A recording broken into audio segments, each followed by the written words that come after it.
So The Life of Chuck is a movie based on the novella by Stephen King, which is notably not a horror book. It's adapted by Mike Flanagan, someone who has already adapted King very well and many other works, but primarily in horror, which makes this movie stand out in his catalogue quite a bit. And I love Flanagan's work. There is always so much thematic richness, and when I learned of him doing this movie and that it was outside of his usual wheelhouse, it intrigued me. So I just finished watching it and I was so moved. I felt compelled to talk to you guys about it and what I think it all means. Now, the movie is called The Life of Chuck, but the first act of the movie, which is actually the third act of the story since this is told in reverse order, doesn't actually contain Chuck. The only bits of Chuck we get are these ads everywhere that say, Charles Krantz, 39 great years. Thanks, Chuck. And we also get a little bit of him at the end of the act where he's dying in a hospital bed, which is where we finally hear the words of the ad for the first time from an actual character. But despite not really having Chuck involved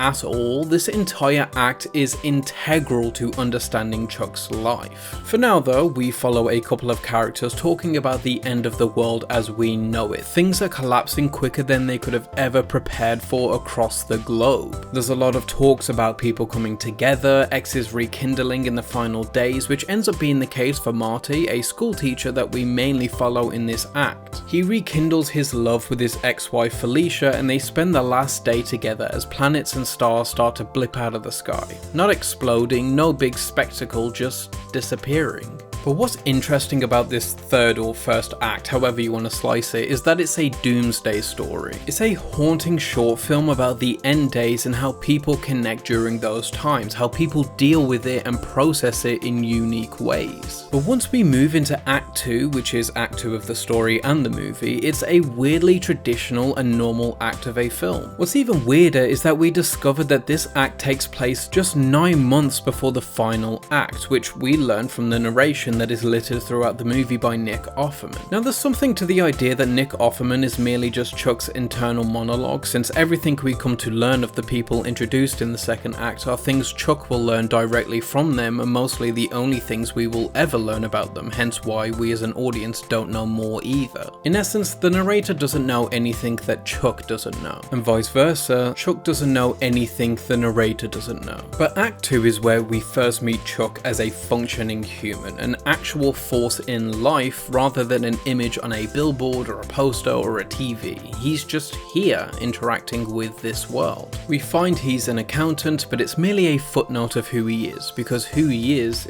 a husband, a father, and a dancer. He dances to the drum beat of a busker we previously were introduced to, and whilst the crowd builds, he brings in Janice, someone else we were also introduced to earlier. He says to her, "Come on little sister, let's dance," which is a line to be noted for later because it's a reference to Chuck's grandmother, and almost all of this act is infectious but also without context. So it does in a sense feel like the exact same as the previous act, even though they are tonally completely different parts of the movie. The only context we've begun to dig into is that A, Chuck is dying and doesn't know it yet, and B, he has a wife and a child. So it's confirmed who those two were at his bedside at the end of the initial act. But Act 1, the final act, is the real meat of this movie. It brings together the previous two acts and provides the context that makes these tonally antithetical chapters make sense together. First, we learn of Chuck's parents dying and thus he's sent to live with his grandmother and grandfather. This is the first instance of actual death affecting the narrative. Sure, in the initial act people were dying all over the place, but we don't know any of them and our central characters never really die, more just kind of blip out like the stars above them. Chuck's parents dying is a fundamental to who Chuck becomes, and it changes the course of his entire life by sending him to his grandparents. But the second thing to note is his grandmother teaches him to dance, which we had heard is the case, but now we see it, and she doesn't just teach him the motions, but how to actually dance, the art of it, the passion of it. They watched musicals upon musicals, and she becomes the beating heart of who Chuck grows up to be.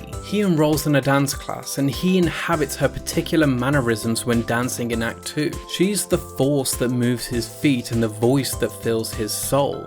But his grandfather, see, he becomes the working mind of who Chuck grows to be. Where his grandmother Sarah teaches Chuck about who he is, his grandfather Albie teaches Chuck a lot about life outside of who he is. Together they learn about the cosmic calendar, which is something Marty relays to Felicia earlier on, another clue. Albie also teaches Chuck about math, and we know that Chuck grows to be an accountant, so it must have had an impact on him because Albie describes math so beautifully. It's the fundamentals of everything around us, the stars, the days, the dances, it's everything. To quote Pacific Rim, numbers are as close as we get to the handwriting of God.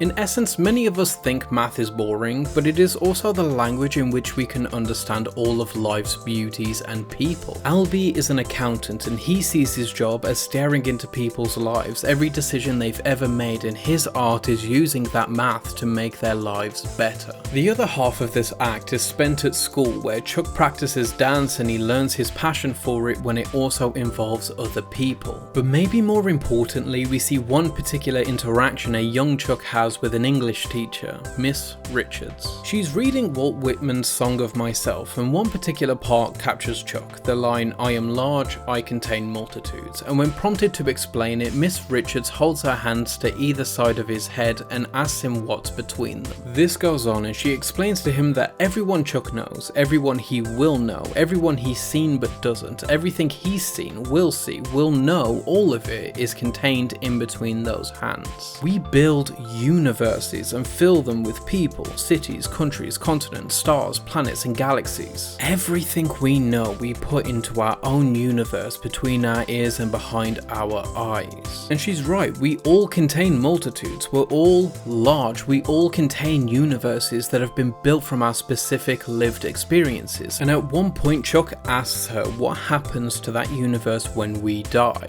to which she's hesitant to respond to, but she needn't to, because what we may not have realised as an audience by now is that we already know. And the poem Song of Myself by Walt Whitman is an interesting and pivotal read for Chuck and for understanding this movie. It's a poem about the concept of self. It's a poem that talks about the complexities of being a singular whilst also celebrating the idea of being part of the many and everything. The poem is written in first person because it applies to all that read it. It's the universal I. Everyone is an individual, but everyone is included in everyone. It's a beautiful sentiment which is ultimately the same message of this movie. But the most interesting part of Act 1, the final chapter, is the cupola. Chuck's grandparents' house is a Victorian house, renovated a bunch of times except for the cupola. The door to access this room has a lock on it and Albie refuses to let Chuck in there, or anyone really. We get told a bunch of times it's because of rot, but one night Albie drinks as he always does, but he slips like he rarely does. He tells Chuck that the room is full of ghosts. Ghosts of people that have died by now and ghosts of people that have yet to die. This obviously sparks Chuck's interest and he slips the key and goes to investigate. He gets caught and thrown to the side by Albie, who sees something horrifying in the room before closing and locking it up once again. Eventually both Chuck's grandparents pass on. Chuck goes to the funeral directors, which is populated by an individual we saw in the beginning, one who recited things Albie has said since in this act. He tells Chuck that Albie looked like he knew he was going to die. He had his affairs in order like nobody had ever before, and there was just something about his face that was knowing.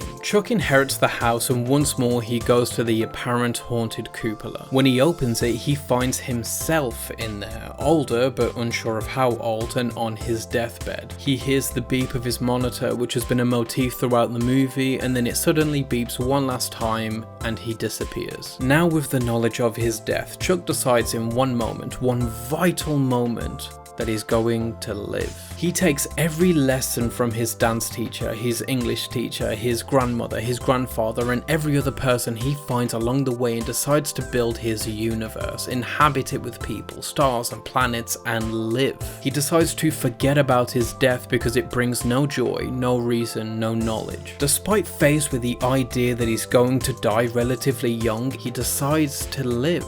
Now for the clues and what they build up to and what the first third of this movie means. Well, Put simply, it's all in Chuck's head. Many of the people we meet in the first third are people that pop up in Chuck's previous life, but their appearance unchanged despite decades having passed. This is because they live as a memory. Marty, who's the protagonist of the first third, is at Chuck's dance, who compliments him on his moves. Marty's ex-wife, Felicia, is also present at the dance, standing next to Marty, maybe making that connection in Chuck's young head that they were maybe together in some ways. And she may have even been the school nurse, which is why she's a nurse in Chuck's universe. And the hospital is a big fixture in that universe, and that's of course because Chuck spends so much of his last months on Earth there, but I think having Felicia be there is very interesting. If she was the school nurse, I would assume she maybe patched up Chuck's wound when he cuts it on the fence after the dance, which was a very pivotal moment in his life, maybe associating her with that moment, with healing him in the end of that moment, so he could be bringing her back in his mind to the hospital he resides in as a form of comfort.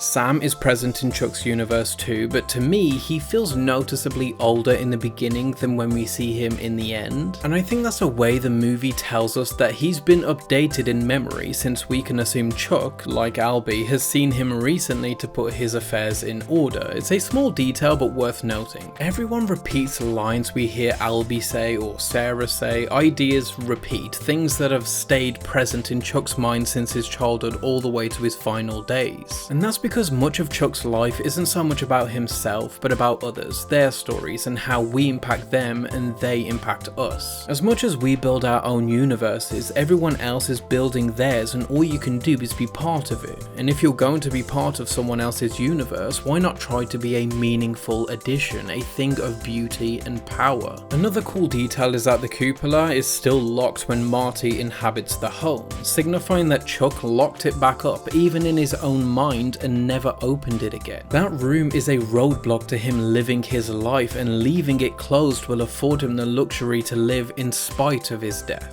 In the final moments of the third act in the beginning, we see Chuck's face inhabit every window in every house just before Marty meets back up with Felicia, and they watch as the stars blip out as Chuck's synapses collapse. But the reason why Chuck's face and the phrase Charles Krantz, 39 great years, thanks Chuck, is everywhere in every house on every billboard is because his wife, who says those words in his final moments, is everything to him. She is his universe. And the sentiment of that kind of love is enough to make me cry when thinking about it, and it did. It's a beautifully ambiguous yet detailed movie that I couldn't help but think about for hours after it finished. You know, this movie reminds me slightly of another Tom Hiddleston movie, Crimson Peak, to bring up another Del Toro movie I suppose. It's a story which contains ghosts, but isn't necessarily a ghost story, which is referenced in the movie due to Edith's story. And what I find notable about that is that Albie asks in this movie if Chuck thinks A Christmas Carol is a ghost story, in essence asking Chuck if he thinks Albie's life story is a ghost story, since he's haunted by the images of the past, present and future. They're all interesting links, but I think the difference between a story that has ghosts in it and a ghost story is what the ghost role is. In many ghost stories like A Christmas Carol, like Albie's life, is that the ghosts dictate much of the narrative. They change the characters in ways and evolve the story in others. But Chuck's life is not changed by the ghost, certainly not of himself, his ghost of Christmas yet to come. He's changed by the living. His ghost in the end has no real impact on him or his story. He turns away from it to continue allowing the people who have come before to live through him. And that's what they do. Every mannerism, every line of everything everyone important to him ever said or did is inhabited in some way by someone in his inner universe. And in the end, this is a story about life. It's littered with loss. It begins in the end times. People get stuck on how long they have, but it's all in service of Chuck learning that it's really what you do in that time that's important, not when that time is up. It's substance over quantity.